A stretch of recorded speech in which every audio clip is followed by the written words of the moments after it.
On one side is Victoria Davenport, a beautiful and powerful 34-year-old CEO who controls thousands of workers in Pittsburgh. On the other side is Devin Carter, a 38-year-old black father covered in grease at his repair shop, Carter Precision. Their worlds meet at 2:15 p.m. Devin fixes her system, but CFO Damian Croft disrespects him and cuts his pay. Victoria believes Devin is only good for small, simple jobs. But Devin has a big plan. He uses his 6 robot patents and his friend Reggie to buy their old Oak Ridge factory and build his empire.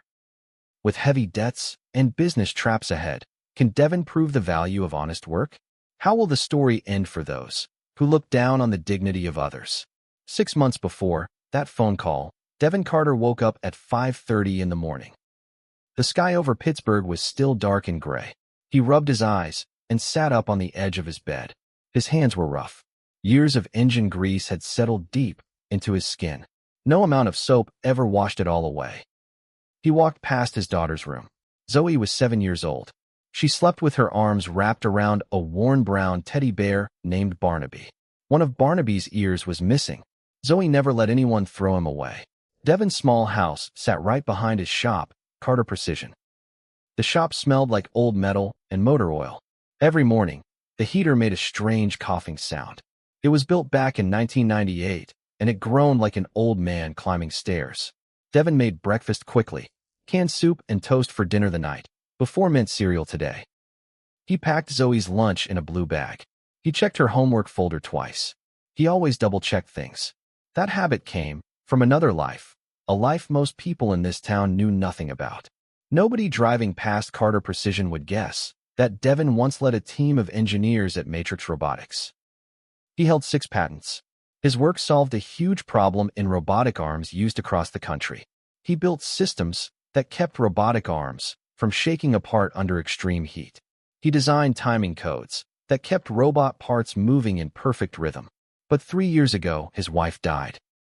After that, Devin walked away from that world. He needed to be close to Zoe. He needed a life he could control.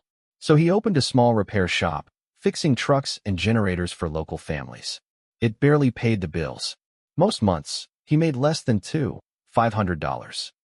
That morning, Zoe tugged on his sleeve. "Daddy, is the heater broken again?"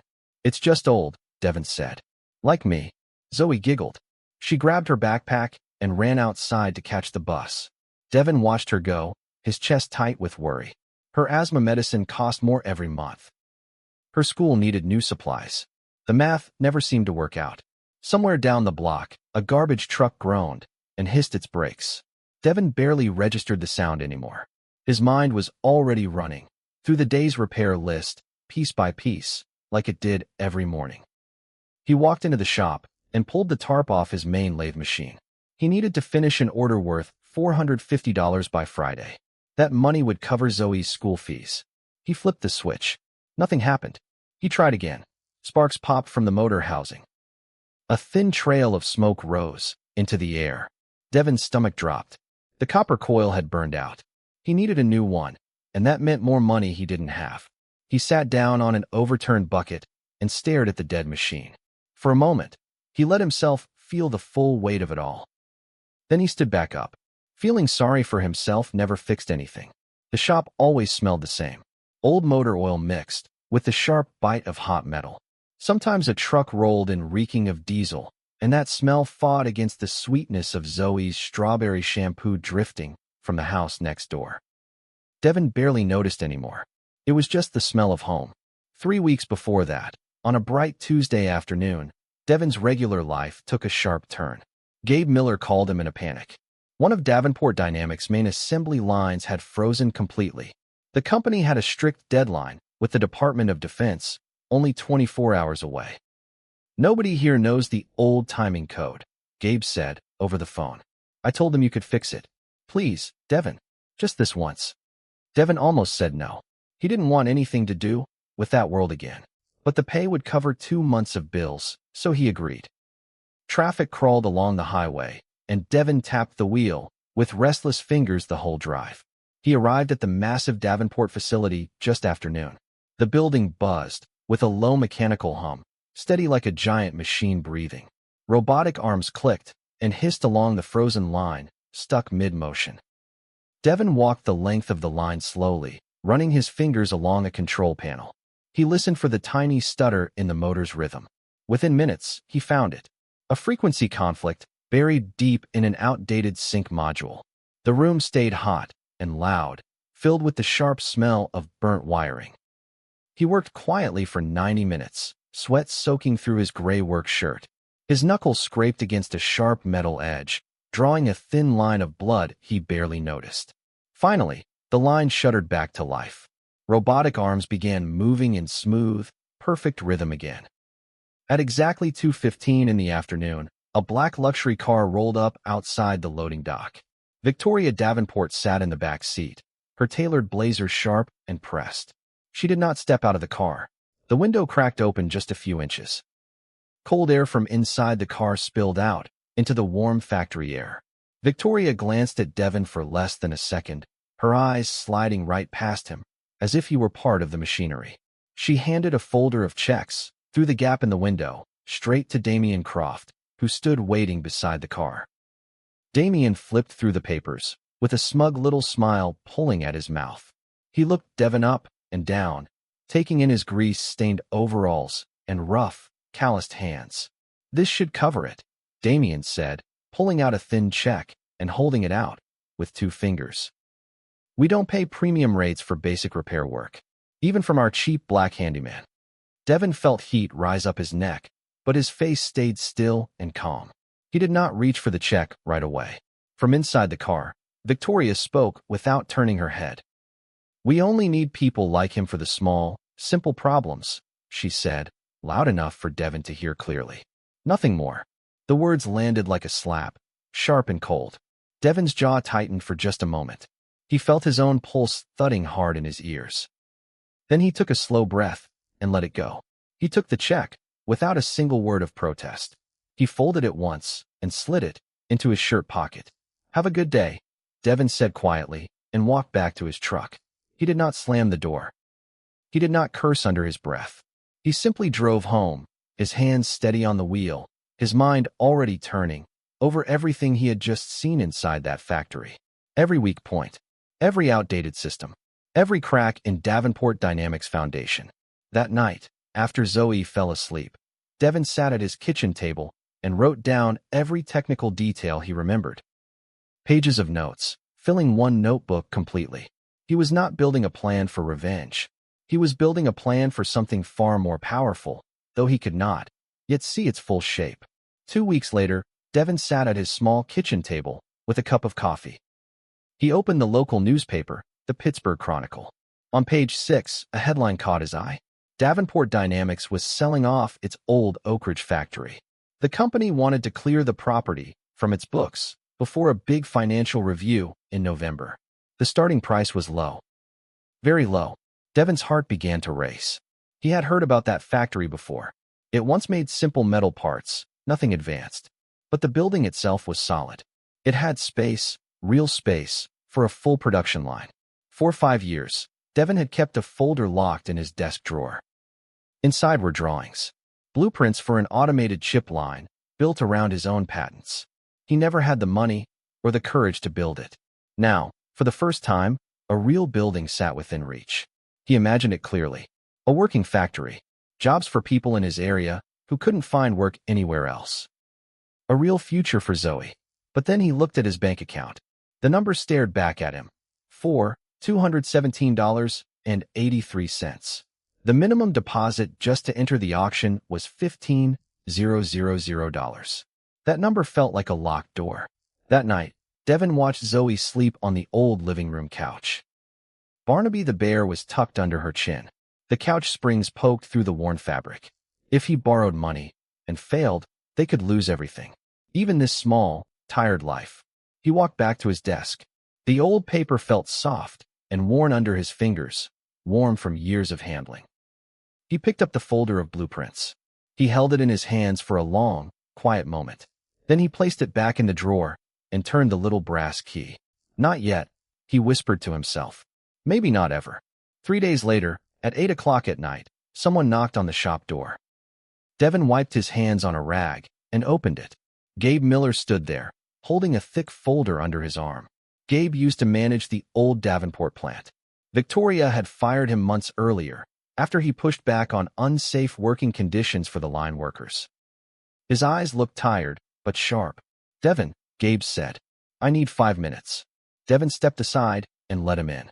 Gabe placed the folder on the workbench.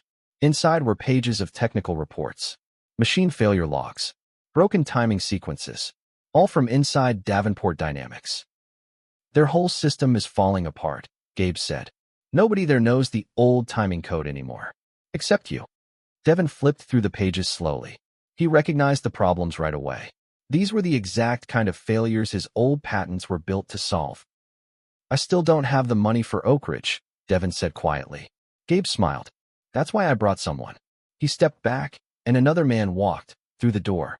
Reggie Brooks, Devin's old friend from high school, now worked at a small investment fund downtown. Reggie shook Devin's hand firmly. "I heard about the auction," Reggie said. "I think we can make this work." He pulled a chair close to the workbench and sat down. Reggie explained his plan. They would form a new company, a clean legal name that nobody at Davenport would recognize. They would call it Carter Industrial. Reggie's fund would help secure the loan. Devin would run the operation quietly, without drawing early attention. "Victoria Davenport doesn't check who buys her trash," Reggie said. "She just wants it gone before the audit." Devin looked at the blueprints on the table, then at Gabe's reports, then at Reggie's calm, confident face. Something in his chest shifted. For the first time in years, he felt something besides fear. "Let's do it," Devin said. The paperwork moved fast. Reggie helped Devin secure a loan against the deed to Carter Precision. It was risky. If the new venture failed, Devin could lose the shop too. Devin sat with the loan papers spread across his kitchen table late one night. His pen hovered above the signature line for almost a full minute. He thought about Zoe's tuition. He thought about the roof over their heads. Then he thought about every worker who had nowhere else to turn. He signed his name, slow and steady. The final purchase price for the Oak Ridge building came to $420,000, with an upfront payment of $15,000 from the loan. On a cold morning, Devin stood outside the gates of Oak Ridge for the first time as its true owner. The sun had barely risen. Dust covered every surface inside. Spider webs stretched across broken windows. Old machines sat frozen in place, rusted and silent. He walked through the empty halls slowly. His footsteps echoed off the concrete floor. This place had been abandoned and forgotten. Just like the men and women he was about to hire. Devin had no idea, standing in that dusty factory hallway, how far this small decision would carry him. Within a year, the woman who once looked past him through a car window would be forced to look him straight in the eye. Word spread quietly through the area. Devin reached out to 12 workers who had lost their jobs when Victoria cut costs at Davenport. Most of them were black men and women with years of factory experience and nowhere to use it. Devin offered them a starting wage of $22 an hour. It wasn't a fortune, but it was fair and it was honest. They gathered in the old break room on their first morning. Devin stood in front of them, his hands shaking slightly. "I know this building looks like nothing," Devin said, "but we are going to fix it. Together." Nobody clapped. Nobody cheered. They just nodded, quiet and determined, and got to work. An older man named Marcus, who had spent 30 years fixing conveyor belts before Davenport let him go, walked up and shook Devin's hand. "Thank you for seeing us," Marcus said simply. His grip was firm and rough, worn from decades of honest labor. Devin nodded back. "Thank you for showing up." That single exchange stayed with Devin for weeks. It reminded him this project was never just about machines or money. It was about giving people back their sense of purpose. The early weeks tested everyone. The old stamping machines were misaligned. One critical part sat off-center by 0.5 millimeter. That tiny gap kept cracking every test circuit board they tried to produce. Devin spent 3 straight nights in the factory, sanding gears by hand under a single work light. His new team surprised him. They brought food from their own kitchens to share at lunch. Several stayed late, without pay, determined to see the first test run succeed. Nobody had asked them to. They just believed in what Devin was building. But not everyone welcomed the new factory. Damian Croft, the chief financial officer at Davenport Dynamics, began to notice a small company buying up industrial scrap metal across the region. He didn't know who ran it yet, but he didn't like the pattern. He quietly pressured local steel suppliers to cut off high-grade sheet metal to businesses in poorer parts of the city. Devin felt the pressure almost right away. Orders got delayed. Prices jumped without warning. For a while, it looked like the whole project might stall before it truly began. Then one of his workers spoke up. Her name was Loretta, and she had spent 20 years in the steel trade. She remembered an old salvage yard near the river. The owner there sold reclaimed steel from old, retired ships. It wasn't perfect, but it was strong, and it was available. Devin and his team adapted. They worked with what they had. Slowly, painfully, the machines began to hum with life again. The factory floor changed with each passing week. The dust settled less. The lights buzzed steadier. Workers started calling out friendly jokes across the assembly line, something that never happened in Devin's first quiet days there. Loretta became something like a shop leader among the crew. She taught 2 younger workers how to read old blueprints. She kept a small radio on her workbench, playing soft gospel music through the long afternoons. It gave the whole factory a heartbeat. Devin noticed something else too. Every evening, before locking up, someone always double-checked the fire exits and safety switches without being asked. Nobody wanted to lose this place, not after everything it took to build it. Damian Croft, however, was not finished. When his steel supply block failed to stop Carter Industrial, he tried something else. He spread quiet rumors among local banks, hinting that Carter Industrial might default on its loans soon. A few lenders grew nervous and pulled back their offers. Reggie fought back hard against the rumors. He called old contacts personally, showing them real production numbers instead of gossip. Slowly, the panic faded, and the bank stayed patient a little longer. Weeks later, the first batch of finished chips rolled off the new line. Devin called them the Vanguard 1. Early tests showed something remarkable. The heat dispersion was 40% better than anything Davenport currently produced. Devin barely allowed himself to feel proud. There was still so much work ahead. He needed real customers, not just working machines. He set his sights on Apex Motors, a major electric vehicle maker searching for a new parts supplier. Davenport Dynamics wanted that contract badly too. It was worth $5 million. Devin prepared for weeks. He tested every chip twice. He wrote his pitch by hand first, then typed it clean. He knew one small mistake could end everything, since Carter Industrial had almost no financial cushion left. The night before the meeting, Devin barely slept. He sat at his kitchen table, running numbers over and over in his notebook. Zoe wandered out in her pajamas around midnight. "Daddy, why are you still awake?" Devin pulled her into his lap. "Big meeting tomorrow, baby girl." "I just want to get it right." "You always get it right," Zoe said, and fell back asleep against his shoulder. He carried her to bed and stood in her doorway for a long moment. He watched her chest rise and fall in slow, steady breaths. Barnaby the bear sat propped against her pillow, keeping quiet watch beside her. Whatever happened tomorrow, he told himself, he had already given this everything he had. The next morning arrived fast and loud. At exactly 9 o'clock, right as Devin prepared to leave for the Apex Motors meeting, 3 unmarked vans pulled up outside the Oak Ridge gates. Men in city uniforms stepped out, carrying clipboards and equipment cases. Damian Croft had used his political contacts to call in an emergency inspection. The report claimed a possible gas leak inside the Oak Ridge facility. It was a lie built entirely to cause delay. Devin's phone rang again almost right away. It was Zoe's school. Her fever had spiked to 103 degrees. The school nurse said Zoe was crying and calling for her father. She needed someone to pick her up right away. For one long second, Devin stood frozen between 2 impossible choices. His daughter needed him. His company needed him. Both mattered more than his own life. He turned to Gabe, who had come to help oversee daily operations. "Handle the inspectors," Devin said. "Show them every safety paper we have. Don't let them shut this place down." Gabe nodded firmly. "Go get your girl. I've got this." Devin sprinted to his truck. He drove straight to the school and scooped Zoe into his arms. He rushed her to a kind neighbor who agreed to watch her. Then, with the pitch case gripped tightly under his arm, Devin began running. Rain poured down in heavy gray sheets.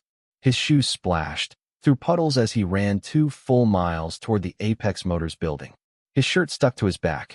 Water dripped from his eyebrows into his eyes. He kept running anyway. His lungs burned. His legs felt heavy as wet sandbags. But every step forward carried the weight of everyone counting on him, back at Oak Ridge and back at home. He arrived at the front doors soaked, from head to toe, exactly 4 minutes before his meeting was set to begin. He wiped his face with his sleeve, took one deep breath, and walked inside. The Apex Motors board members watched him enter, dripping wet, holding a simple metal case. A few exchanged skeptical glances. Devin didn't waste time explaining himself. He opened the case and placed the Vanguard 1-chip prototype on the table. This chip survives extreme heat. That would destroy anything else on the market, Devin said. Test it yourselves. They did. For the next 2 hours, Apex engineers pushed the chip through brutal stress tests. Extreme heat cycles, sudden power surges, rapid vibration tests meant to simulate years of wear in just minutes. The Vanguard 1 passed every single one. By the end of the day, Apex Motors signed a first agreement worth $1.2 million with Carter Industrial. The head engineer shook Devin's hand and smiled. "We've been looking for a real partner," he said. "Someone who actually builds things right." Back at Oak Ridge, Gabe proved every safety paper was valid and current. The inspectors had no choice but to leave. They signed a report confirming the factory met every safety rule. Devin's own dust filtration system had passed every test. That evening, Devin received his first major payment, $150,000 wired directly into the Carter Industrial account. Rain still dripped from his jacket onto the porch steps. He drove straight home and lifted Zoe into a tight hug the moment he walked through the door. "I got you something," he said, handing her a brand new backpack full of books. Then he pulled out a special edition Barnaby bear, identical to her old one, but soft and new. Zoe hugged both bears at once and laughed with pure joy. For the first time in years, Devin let himself cry, quiet tears of relief rolling down his tired face. That night, after Zoe fell asleep between her 2 bears, Devin sat on the porch steps outside their small house. The air smelled like rain and fresh-cut grass from the neighbor's yard. Crickets sang somewhere in the dark. He thought about all the nights he doubted himself. All the nights he stared at that locked drawer, too scared to open it. Somehow, against every fear he carried, things were finally beginning to turn. He knew the fight was far from over, but for one quiet evening, he allowed himself to simply breathe and feel grateful. Months passed. Carter Industrial grew stronger every week.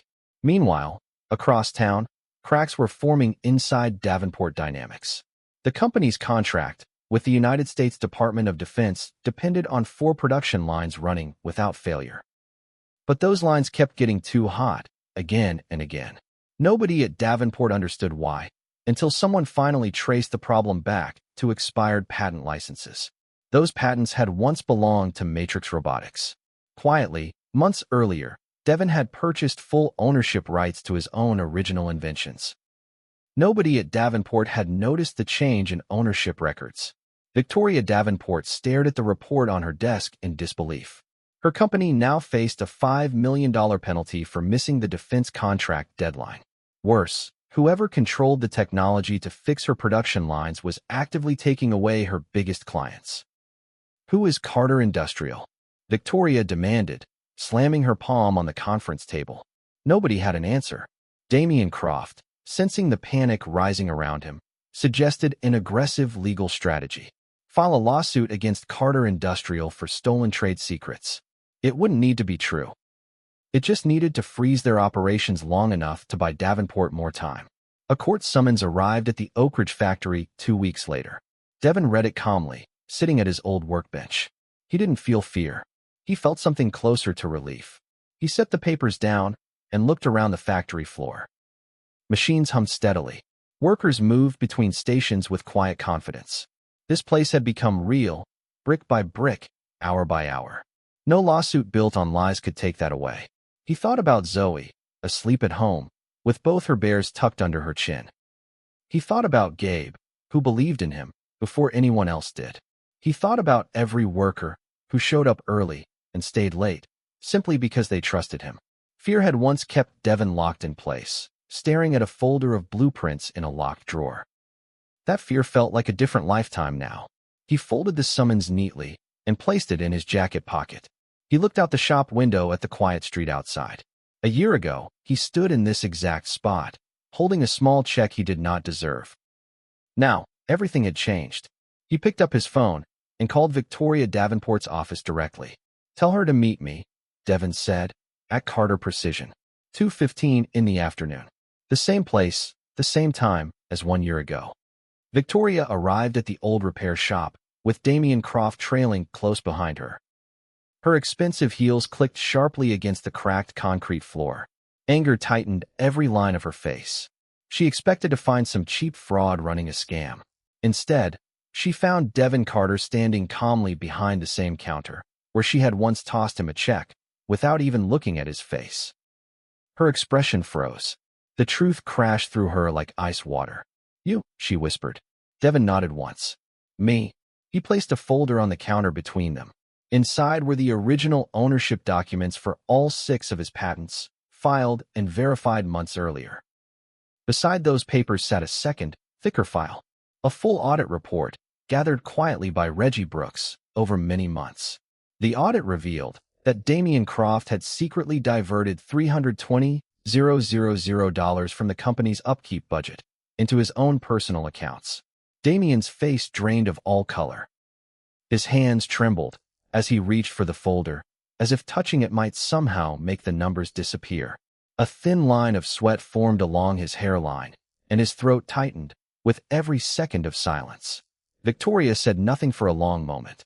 The old shop was silent except for the hum of the ancient heater in the corner. Somewhere outside, a car alarm chirped twice and went quiet again. She looked around at the same worn walls, where she once mocked a man she never bothered to truly see. The color drained slowly from her face. Her hands, always so steady in board meetings, trembled slightly at her sides. She pressed her fingertips against the cold metal counter, as if she needed something solid to hold on to. "I didn't know," she finally said, her voice barely above a whisper. "You didn't ask," Devin replied. His tone stayed calm, without a trace of anger.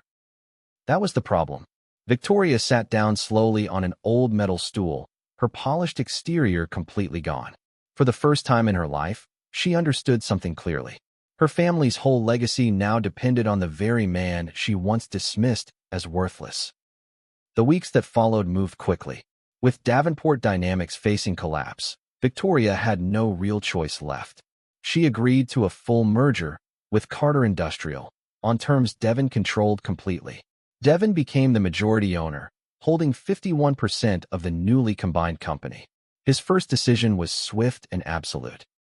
Damien Croft was fired right away, facing serious legal charges for financial fraud. His second decision touched every worker across both companies. He raised the base wage for all employees to $28.50 an hour. He also shut down for good the harshest, most unfair production lines that Davenport had run for years. He replaced them with safer, cleaner systems built around his own patents. These were the same patents once dismissed as worthless. Word of the big change spread through Pittsburgh's working areas like a spark catching dry grass. People who had been overlooked, underpaid, and pushed aside suddenly had real chances again. Carter Industrial became known not just for its powerful new technology, but for the dignity it offered every single person who walked through its doors. Local news stations picked up the story within weeks.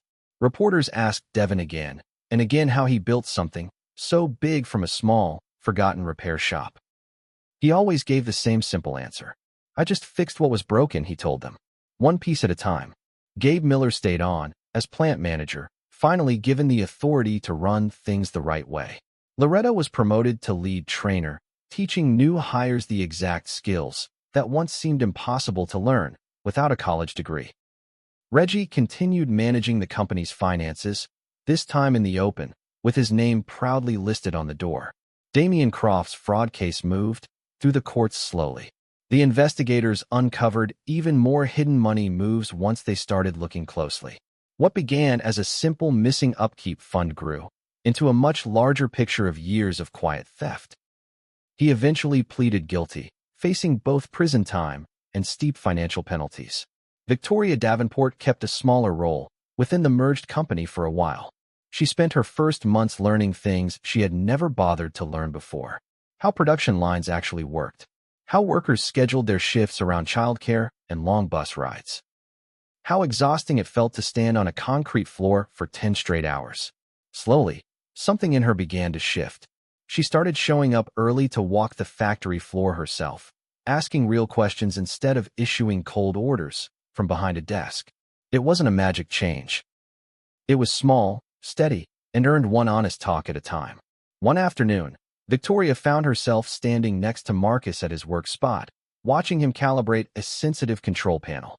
She asked him a simple question about his work and actually listened to the full answer.